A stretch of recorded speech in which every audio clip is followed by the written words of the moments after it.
Welcome back, YouTube family.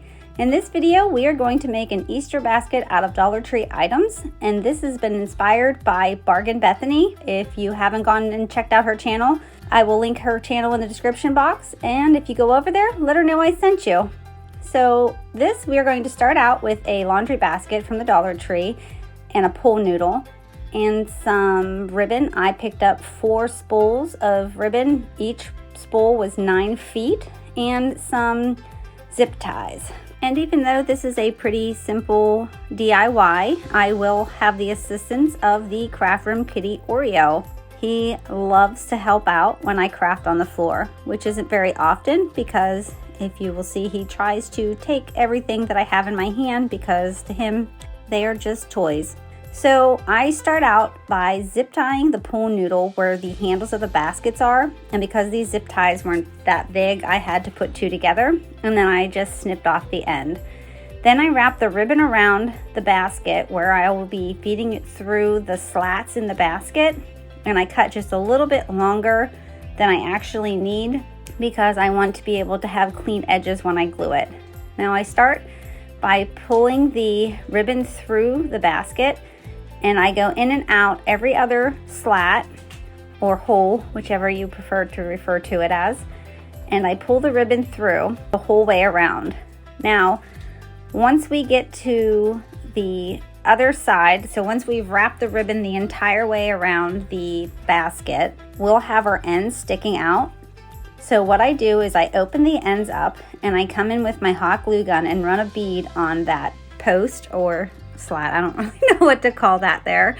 And then I fold the ribbon on top with some hot glue to hold that down.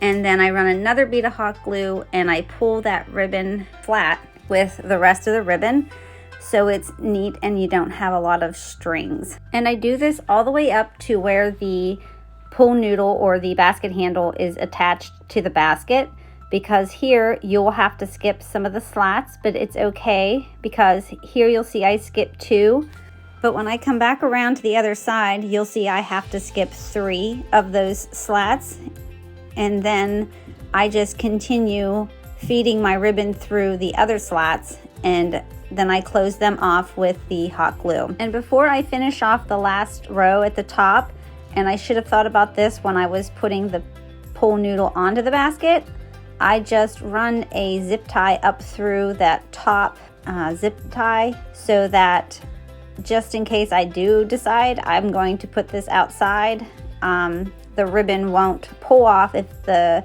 hot glue gets too hot from the sun, and we'll have ribbon all over the neighborhood. So once I get that zip tie down there really good, I just wrap the pool noodle handle, or the basket handle, which is the pool noodle, with my ribbon, and then I do the same thing on the other side of the pool noodle handle with the zip tie and the hot glue.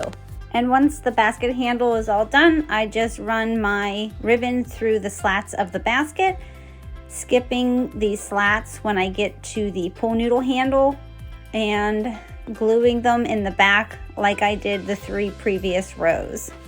And here's what the basket looks like once all of the ribbon is put in. Then for a bow at the top of the basket, I just take some of these scrap pieces of ribbon and dovetail the end for my bow tails. And then I take what I have left over in my spools, and I believe at this point I have 1 spool that I haven't opened yet. And I judge on how big I want my bow to be, and I just cut 2 small pieces of the ribbon and then 2 large pieces of the ribbon.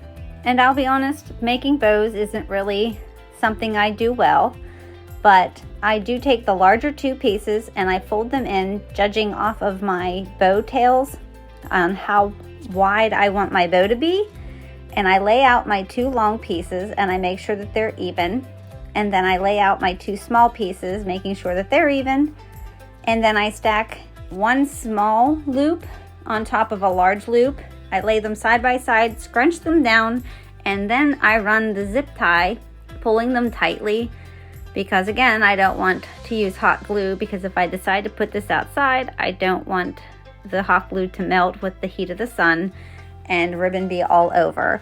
Then I take a scrap piece of ribbon, I fold it into thirds, and then I hot glue the end down. Now here, I don't want to hot glue this to the ribbon because I will be using another zip tie to attach the bow to the basket handle. So all I do is I wrap this around the center of the bow twice, and then I hot glue the center wrap to itself. And then I go in and fluff my bow just to make sure that it's going to look nice and full, I guess, for 4 pieces of ribbon, as full as it can look, I guess. Again, I don't make a lot of bows, and you might see why here. So now that I have my bow nice and fluffed, I take my bow tails and I will hot glue those to the back of the bow. And then I take a zip tie and run it underneath the center wrap piece of the bow, which is why I didn't hot glue it to the back of the bow, because then I wouldn't be able to do this. And I used another zip tie and ran it through the loop so that I could put my bow on the top of my Easter basket. Then from the Dollar Tree, I had picked up these 3 clear eggs and these 2 bunnies.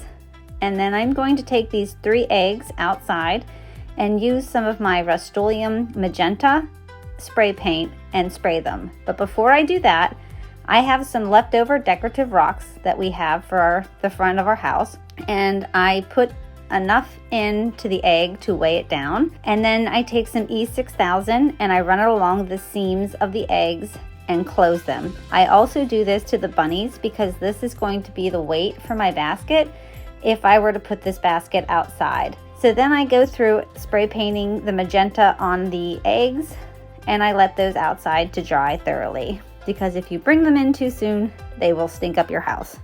Now that I'm back in the house, I used the rest of the decorative rocks that I had in my bag, and I just threw those in the bottom of the basket for a little extra added weight. And then everybody has one. I take my bag of bags and I use it as my filler. Then I take these crinkled up pieces of paper, shredded paper that you can buy at the Dollar Tree and Walmart, and I'm pretty sure Michael's and Joann's has these as well, just for filler at the top to kind of hide my bag of bags. This year I do plan on keeping this inside just because of how wet the weather has been, so I'm not really worried about any of that blowing away.